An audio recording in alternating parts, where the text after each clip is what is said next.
You came to the States from the UK 68? Yeah, I came in 68. Do you think the film industry, despite technical changes, is very similar here in the US? I know you came from what you thought was maybe more of a closed network system, and then you come to this wild and crazy town, and there's music, there's all sorts of, different landmark things happening at that time.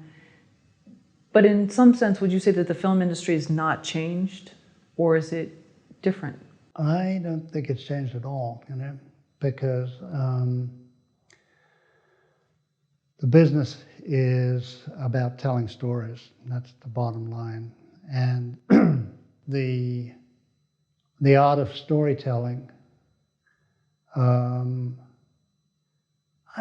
guess it's made advances because there are different tools available.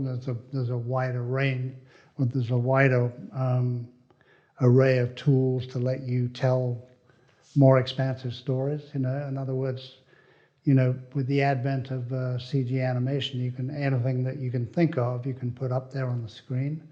So it's changed technically, but the bottom line is that telling a good story and what that good story is virtually unchanged. What about how one breaks into the industry? I think it's much tougher for kids now to break into the industry. When I got hired on 2001, there was virtually no one else I happened to be this kid that had done an apprenticeship in animation camera work, and I was not actually working for the original company I'd worked for, but I was off shooting and animating for another guy. But Doug had come to this original company, and one of the guys there had called me and said they're looking for, if you had a job in England at a company, you were kind of a lifer there.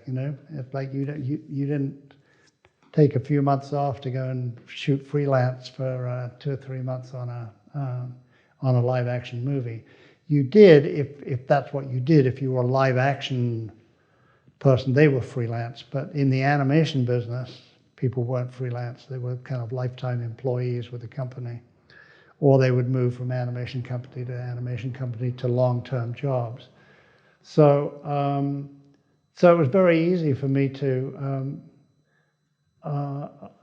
I don't know how effortlessly it was, whether it was because I had long hair that I was hired, but it didn't seem that hard. And then as time goes by, I think your resume builds your next gig. So, but people breaking in today, I think it's much, much harder. Because the number of people that have visual arts degrees is that's, half the people in university, I think, have that these days, it's just a huge area, and there really aren't enough jobs to go around for those people. But there again, Netflix and all the other streaming companies, there's so much product being made that's a big equalizer. So there's a lot of work out there, much more than there was when I started. But getting that work is the competition for that work is much, much greater now. When you came to Los Angeles, what was one of the first things you did to try to land another job? Well, I came to Los Angeles with a job. That's right, sorry, Mr. Trumbull. Yeah. So I was actually, Doug had told me that I got this great future for you in this little black room in here, and it kind of oh really? And I don't really want to be in that black room. So there were people who would come into Doug's studio that were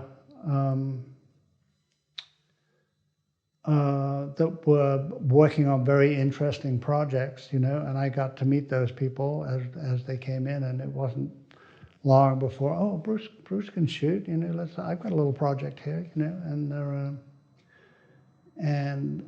I kept working on all my, I kept working so that when I got that break, I was always ready for it because I had done the homework, and kept doing that, and then things, you know, it always seemed like, you know, I look back on my career and people say, oh, God, 2001, Star Wars, Tron, you know, all these groundbreaking movies. It seems like I've had this incredible run, and I have, but at the end of each one, it just seemed like I was looking for work, and, you know, it didn't seem that easy to do that, but the resume helps you build that, you know.